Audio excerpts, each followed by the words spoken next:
never made it, but I know what it takes. I'm motivated by a mix of emotion. Got my statement, and I'm reading it slow so I can understand it fully. Appreciate my standing, go out of this world and right on time. Oh, never in my life have I seen the sky light up like this. I'm far away from Earth and I wanna know if you exist. Mission control, do you read me? Send me my coordinates lately. Mission control, am I drifting? Tie me to someone who will love me, yeah. Wait, I think I'll last a bit longer, fine. Welcome everyone. Welcome everyone. Welcome everyone to another Ref Brandon and the Todd family YouTube video. Wherever you are, whatever you may be doing, thank you so much for making Ref Brandon and the Todd family a part of your day. We always greatly appreciate it. Today here on the channel I'm going to be recapping some high school football scores from last night in the state of Georgia and the upstate of South Carolina.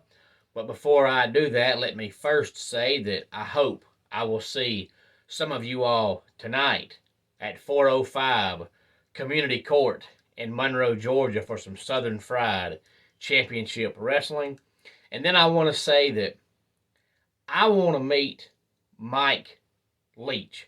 I think out of all the coaches in college football, Mike Leach is the one that I want to meet. Now, I have met Clemson head coach Dabo Swinney, but it was kind of just shaking his hand, telling him, thanks for all you've done for the program, keep up the good work, things like that. Just basic, simple stuff. But I actually want to meet Mike Leach and sit down at a round table and just chit-chat, because you talk about a weird man.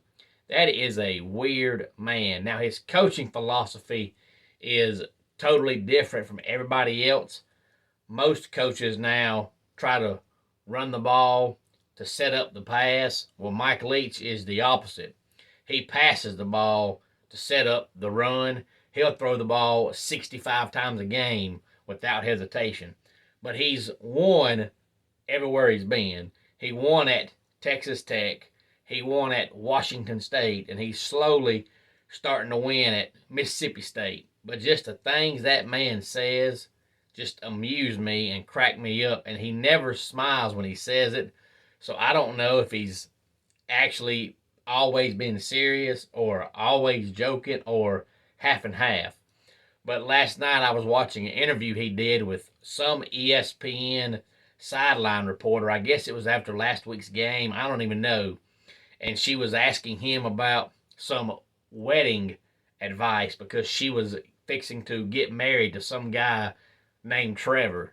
And he said, well, the best advice would have been to not say anything, but you already messed that up. But I would say as soon as football ends, go elope.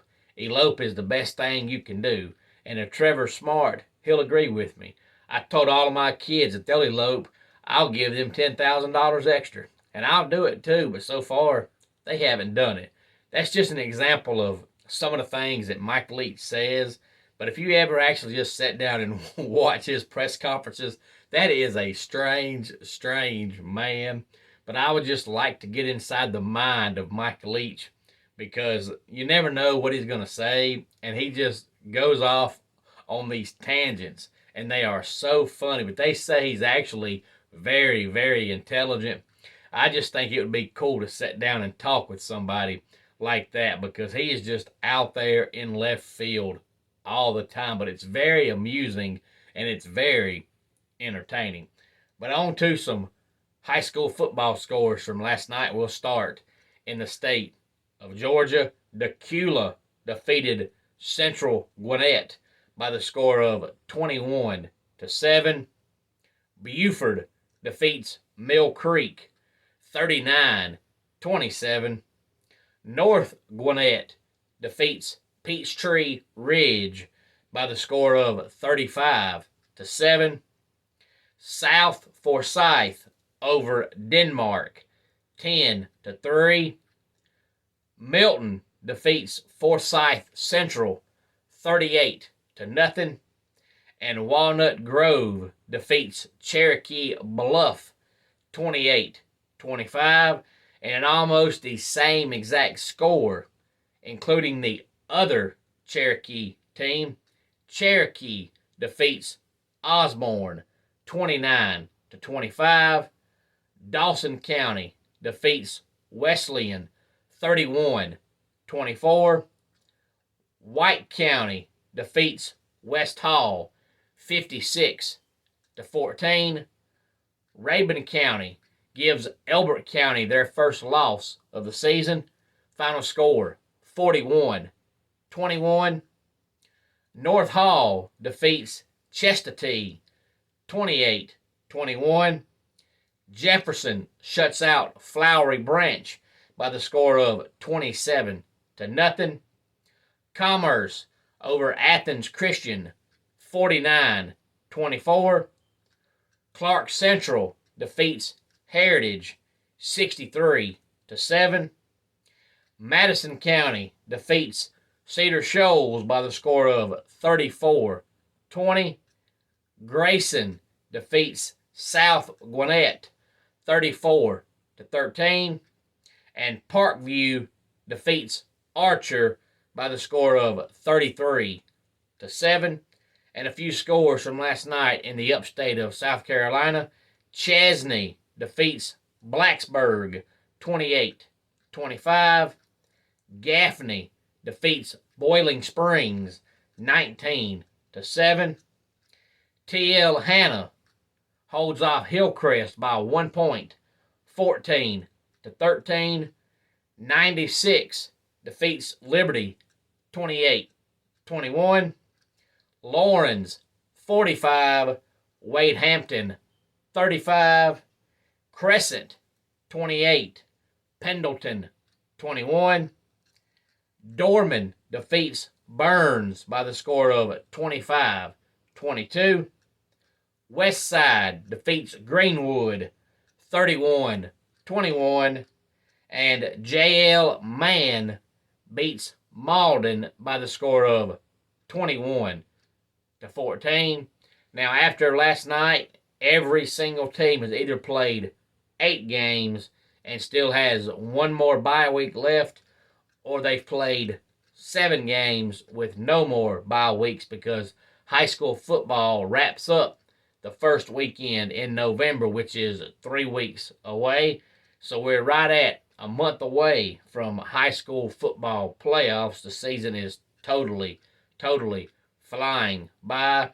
Maybe next Saturday I'll start looking at some possible playoff brackets in the world of high school football if anything is settled by next week. Sometimes by this time of the season, some of the divisions have already been decided, so maybe we'll look at that next week. I hope everybody enjoys the day in college football. Had a great game last night in Friday night football between Navy and SMU.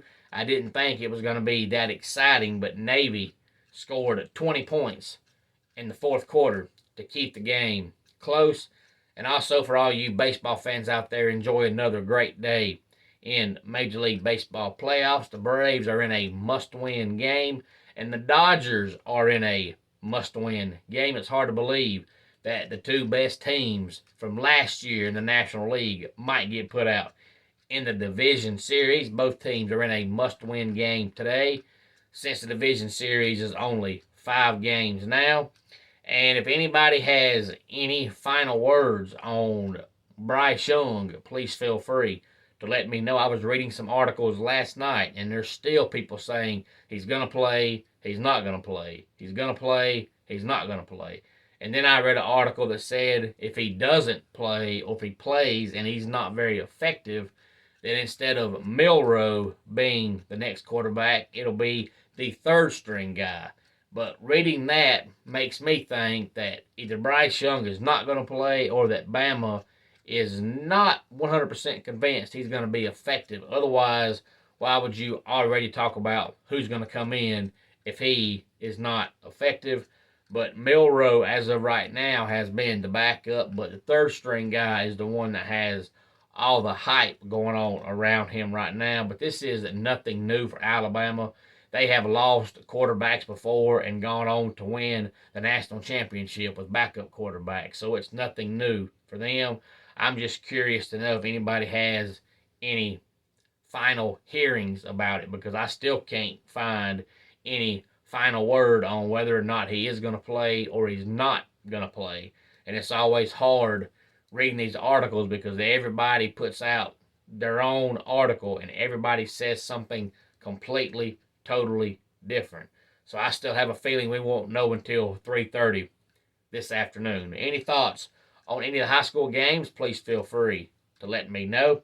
Let's go ahead and get our dad joke of the day in here.